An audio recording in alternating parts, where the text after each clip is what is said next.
Olá, bom dia. Estamos agora pontualmente às 11 horas para iniciarmos aqui o nosso segundo painel do webinar Curso de Oncologia para Jornalistas e Comunicadores, promovido, organizado pela Sociedade Brasileira de Cirurgia Oncológica, a SBCO, e pela Censo Consultoria de Comunicação.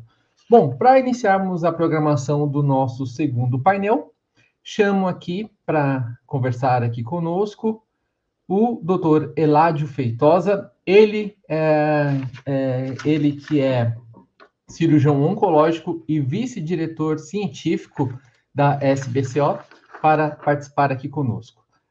Ele vai falar sobre fatores de risco, sinais e sintomas, cirurgia e biópsia, o diagnóstico do câncer no Brasil. Doutor Eládio, muito obrigado, uma ótima aula para você. Opa, tudo bom, Moura? Tudo tranquilo? Tudo bem.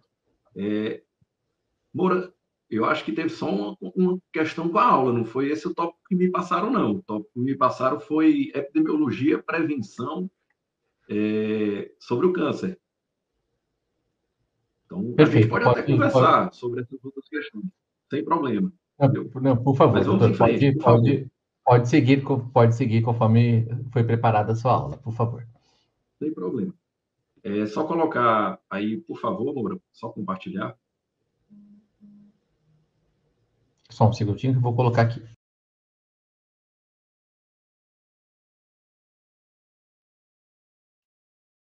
Ok? Então, primeiro de tudo, agradecer bastante o convite. Eu acho que esse curso é fundamental porque nós informamos aqueles que transmitem a informação. Então, eu acho que é muito bem-vindo esse curso, essa iniciativa da Sociedade Brasileira de Cirurgia Oncológica, a fim de realmente tentar trazer mais esclarecimentos a vocês que passam, de fato, a informação para a população em geral. Então, me pediram para falar sobre epidemiologia, fatores de risco e prevenção do câncer. Sobre aqueles outros tópicos que o Moura falou, a gente pode discutir isso após, sem problema nenhum. Tá certo? Por favor, Moura, próximo.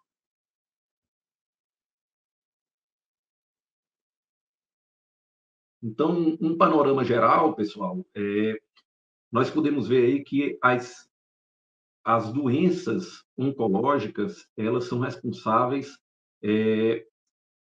pela terceira maior causa de número de mortes no mundo, segundo a própria Organização Mundial da Saúde, né? Ficando atrás somente das doenças cardiovasculares e das infecções pulmonares. E isso tende a diminuir cada vez mais, né? Com a própria questão do envelhecimento da sociedade, com o ganho de hábitos ocidentais, né, modernos, que levam muito à questão do sedentarismo, obesidade. Infelizmente, isso vai elevar e muito a estatística da prevalência das doenças oncológicas. Isso é uma infelicidade e é, sem sombra de dúvida, um grande problema de saúde pública nos próximos anos. Pode passar a próxima, por favor. Então, quando nós vemos em cenário mundial, nós vemos aí a questão da epidemiologia das doenças neoplásicas, nós podemos ver que existem, sim, tumores que têm uma prevalência muito maior do que outros. Há tumores que são raros e há tumores que são extremamente frequentes, como, por exemplo, é o caso do tumor de mama, do tumor de pulmão, né, do câncer coloretal, do câncer de próstata. Porém, o fato de se ter uma epidemiologia com grande incidência, ou seja, com um grande número de novos casos, não significa necessariamente que aquele câncer vai ser o que vai trazer maior número de mortes, porque cada doença é uma doença, cada biologia molecular que existe em cada câncer faz com que ele tenha agressividades diferentes e também respostas distintas aos tratamentos. Então, por exemplo, nós podemos ver que o câncer mais comum, quando se tira aqueles cânceres de pele não melanoma, todas essas estatísticas se tiram os cânceres de pele que não são melanomas, né? Que esses são, de fato, de longe, os mais comuns. Mas se nós podemos ver que o câncer de mama é o mais frequente, tá certo? Na população em geral, obviamente, que pelo fato de ser o mais frequente, muitas vezes se pensa, é o que se tem mais casos de morte. E não, né? Nós podemos ver ali no quadro ao lado, em número de mortes, que o câncer de mama ele não é o que traz mais óbitos para aquelas pessoas que vêm a desenvolvê-lo. Então, isso é muito fundamental, porque nós temos aí duas questões. Nós temos que priorizar sempre o tratamento daqueles cânceres que são mais incidentes e temos, obviamente, que sempre tentar estratégias de diagnósticos mais precoces, principalmente para esses cânceres que têm uma alta letalidade, que são muito de fato, agressivos. Pode passar o próximo, por favor. Aqui no Brasil, segundo os dados do INCA, nós podemos ver que há uma pequena diferença frente às estatísticas mundiais, mas que também mostra, por exemplo, nos homens, o câncer mais comum é o câncer de próstata, assim como nas mulheres, o câncer mais comum é o câncer de mama, tá certo? Seguido pelo câncer coloretal. Hoje, no Brasil, o câncer coloretal é o segundo câncer mais frequente, tá certo? Nos homens, nós ainda temos em terceiro lugar, o câncer de pulmão, bronco e traqueia, que é extremamente relacionado ao tabagismo, tá certo? Nas mulheres, nós temos em terceiro lugar o câncer de colo uterino, que é um câncer que já tem inúmeras formas de prevenção, inclusive vacinação, que era para já estar, se não abolido, em vias de abolir-se aqui do Brasil, mas infelizmente ainda mostra essa estatística tão ruim, né? Dentre outros que nós podemos ver aí, e nós podemos ver que são vários os sistemas que são afetados pelo câncer, né? Não é só o câncer de mama, não é só o câncer de próstata, não é só o trato genital. Você vê que, infelizmente, nós podemos ter câncer em todo o local do nosso corpo. Próximo, por favor. Então, quando nós falamos em câncer, nós temos que, obviamente, nos lembrar quais são os fatores de risco principal. É óbvio que aqui eu não vou entrar em fatores específicos de cada câncer, porque senão é um dia todinho falando, porque cada câncer tem os seus fatores de risco. Mas aqui o que nós podemos ver é que há, sim, fatores de risco que permeiam a formação, né, da carcinogênese de vários cânceres. Então, é fundamental nós sabermos aqueles principais. E esse gráfico do Ministério da Saúde é um gráfico que é muito didático. Aqui a gente pode ver que a alimentação, o tabagismo e a hereditariedade é o que falam a favor da formação da grande maioria dos cânceres no Brasil e no mundo, obviamente, né? Então, esses fatores de risco são fundamentais e, infelizmente, estão muito vinculados com um hábito de vida, principalmente a questão da alimentação, um hábito de vida ocidentalizado, tá certo? Pode passar o próximo, por favor. Quando nós vamos esmiuçar um pouquinho mais esses fatores de risco, nós podemos ver que, em relação à dieta, a dieta está associada à formação de vários tipos de cânceres diferentes em vários sistemas do organismo, tá certo?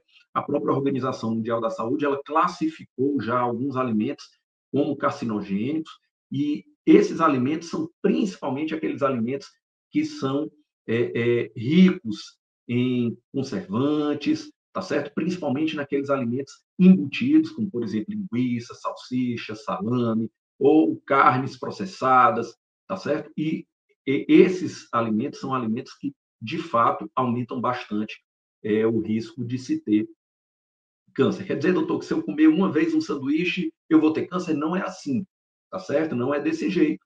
Nosso organismo tem vários mecanismos para, vamos dizer assim, contrabater mutações que são geradas, né, desses fatores de risco. Porém, a gente sabe que, uma vez que se tem esse hábito rotineiro de se comer esse tipo de alimento de forma rotineira, diariamente, numa quantidade exagerada, acaba-se, obviamente, favorecendo a formação de câncer. Tá certo? Carnes vermelhas também. E, mais recentemente, a Organização também Mundial de Saúde colocou o sal, né, o alimento, o exagero na dieta de sal é carcinogêneo, principalmente para o câncer gástrico, tá certo? Câncer de estômago. Pode passar o próximo, por favor. Em relação à hereditariedade, que é exatamente a questão genética, tá certo, pessoal? Então, esse estudo foi um estudo muito interessante, um estudo que se colocou aqui no Brasil, população que tinha história familiar de câncer, e foi encaminhado para o estudo genético, onde se viu que cerca de 18% dessa população que tinha casos de câncer na família tinham, sim, uma mutação genética que favorecia o aparecimento de câncer na sua família, que é exatamente aquele P/PLP. Esse aqui, azul escuro, o VUS, são aquelas mutações que foram descobertas, mas que ainda não tem, de fato, vamos dizer assim, um risco caracterizado. Está ainda precisando de mais estudos, né? E 37% dos pacientes que tinham pessoas com câncer na família não tinham mutação nenhuma.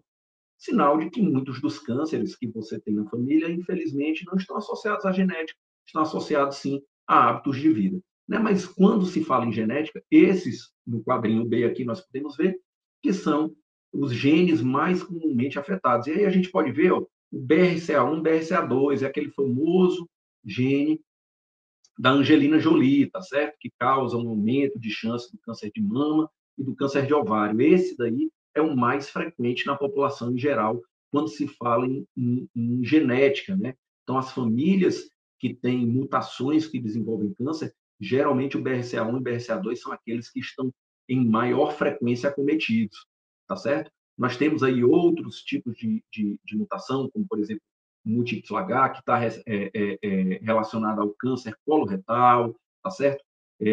O PALB2 também relacionado a câncer de mama, relacionado à leucemia, relacionado ao câncer de pâncreas, dentre outros.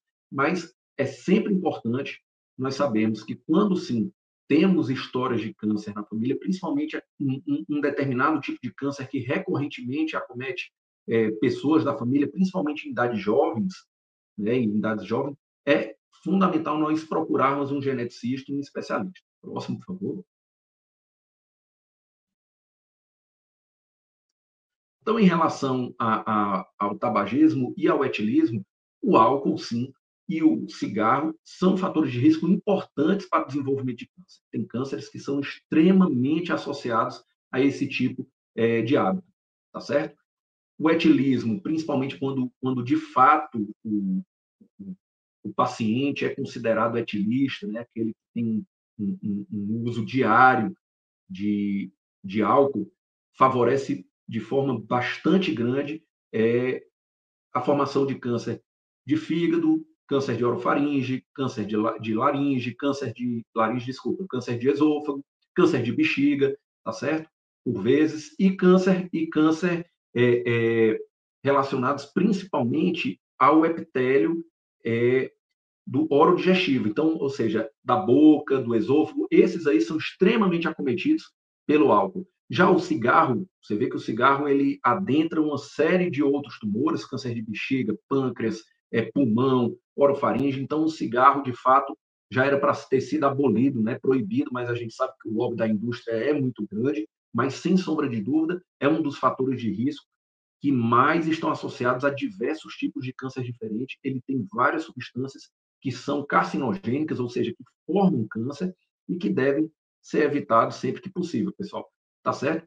Importante lembrar que pessoas que moram em casas que têm um membro que seja, de fato, tabagista, aumenta-se o risco também, que é o que nós chamamos de tabagismo passivo, né? Aquelas pessoas que moram em uma casa em que há um tabagista, então ele também tem um risco elevado para câncer.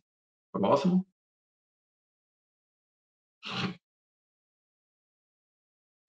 Infecções também estão relacionadas, existem uma série de cânceres que são formados por infecções, as mais distintas possíveis, geralmente infecções virais, tá certo? Mas existem, sim, infecções bacterianas e até mesmo por protozoários, né? Por vermes, tá certo? Que podem causar, sim, câncer, tá certo? Mas as mais frequentes estão aqui, ó. Se nós formos ver, o vírus do Epstein-Barr, vírus do herpes vírus 8, que causa sarcoma de Kaposi. Esse é um tipo de sarcoma cutâneo que está muito relacionado também com a infecção com HIV, linfomas que estão relacionados ao HIV, tá certo? Nós temos aí o câncer gástrico, que está extremamente associado à infecção crônica pelo Helicobacter pylori, que é uma bactéria que tem essa, vamos dizer assim, esse tropismo, essa afinidade pela mucosa gástrica, pelo estômago, e é uma infecção extremamente comum na sociedade, tá certo? É muito, muito frequente você ter Helicobacter pylori, tá bom? Nós temos também outros vírus, como, por exemplo, o HPV, que é um vírus que está muito relacionado à transmissão por via sexual, e ele é extremamente frequente em tumores, como, por exemplo, câncer de colo uterino, vulva, pênis, e até também câncer de orofaringe, pela questão do sexo oral. Tá certo? Câncer de canal anal, também pela questão do do intercurso anal, tá certo? Então, é fundamental a prevenção. Muitos desses vírus têm sim prevenção, alguns vacina, tá certo? E é importante sempre também o uso de preservativos, como nós vamos ver mais na frente, para evitar alguns desses vírus. Próximo, por favor. E aqui uma coisa que chama muita atenção, né? Que nós podemos ver que a obesidade, ela no mundo está relacionada a cerca de 14% dos cânceres nas mulheres, né, nos homens, desculpa, e 20% nas mulheres. E esse número, infelizmente, ele tende a aumentar, porque isso é uma coisa que se vê nos países ocidentais, que durante as últimas décadas, o número de pacientes obesos e com sobrepeso aumentou muito. E, infelizmente, vai tender a aumentar mais por exatamente essa questão dessa rotina, né, desse meio de vida nosso, agora desse estilo de vida muito ocidentalizado. Então, isso é uma coisa que é, sim, um dado que chama muita atenção e que vai, sim, aumentar bastante o número de cânceres futuramente, certo? Por favor, próximo. E como é que nós vamos nos prevenir? A prevenção é fundamental, tá certo? Existem, sim, várias formas de se prevenir contra câncer. Evitar tabagismo, como nós vimos lá, o tabagismo é um dos maiores fatores de risco no mundo para a formação de câncer. Então, evitar o tabagismo, evitar o etilismo, tá certo? Alimentação saudável, quando eu digo alimentação saudável, muitas pessoas pensam que tem que ser só vegetariano, não pode comer carne vermelha de jeito nenhum. Não é bem assim, pessoal, mas a alimentação saudável é aquela alimentação que, como dizem os outros, dos nossos avós, né? Que é comer realmente comida de panela, arroz, feijão, tá certo? Comer frutas. Hoje em dia você tem crianças que não sabem nem mais como é que é uma fruta, né?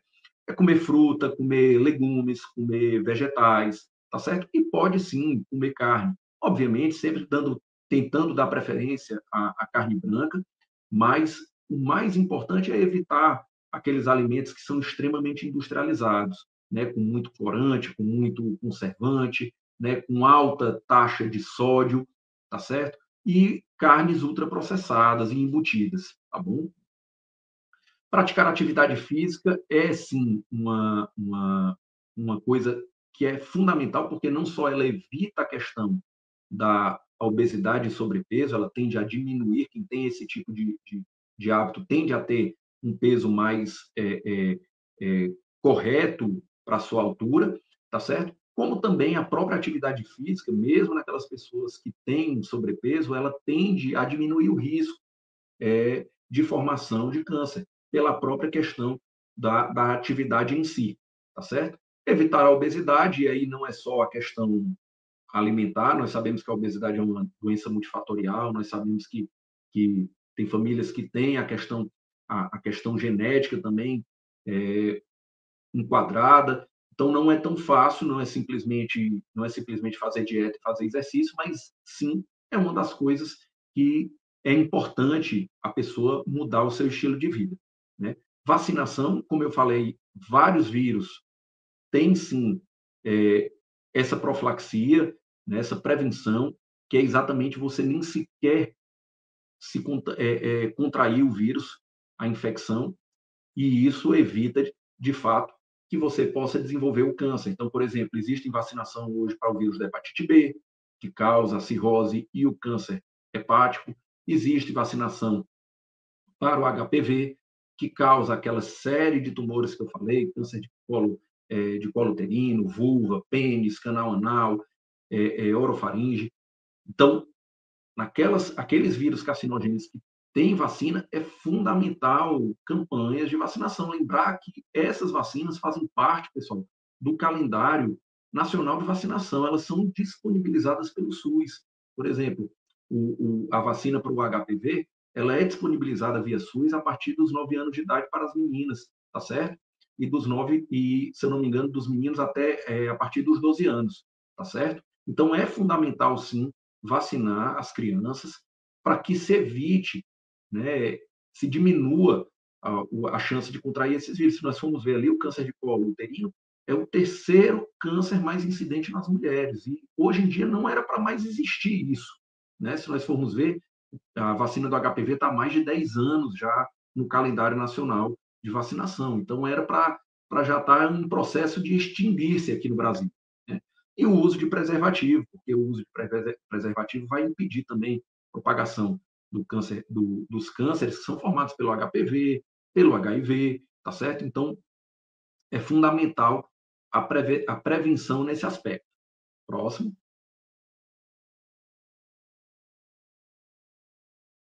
E, por último, pessoal, existe aquela forma de prevenção que se chama rastreio. Nem sempre o rastreio ele consegue, de fato, prevenir o câncer, mas, às vezes, ele consegue o diagnóstico precoce do câncer. E o câncer, ele é uma doença que ela tem muita, vamos dizer assim, potencial de cura, desde que seja encontrado em um estágio, ou seja, numa fase inicial. Então, quanto mais inicial o câncer, maior a taxa de cura. Então, é para isso que é importante exatamente esses exames de rastreio, né? essa política de rastreio ou de screening, né? Que é exatamente para se tentar diagnosticar o câncer na sua fase mais precoce ou até mesmo evitar o câncer achando uma lesão que é chamada pré-neoplásica, que pode formar o câncer, mas que ainda naquele momento não é câncer. Então, por exemplo, nós temos rastreio pelo Ministério da Saúde, nós temos rastreio para o câncer de mama, né, que seria por mamografia anual a partir dos 40 anos. Né? Muitas mulheres também fazem a ultrassonografia, principalmente quando ainda tem uma mama densa. Né?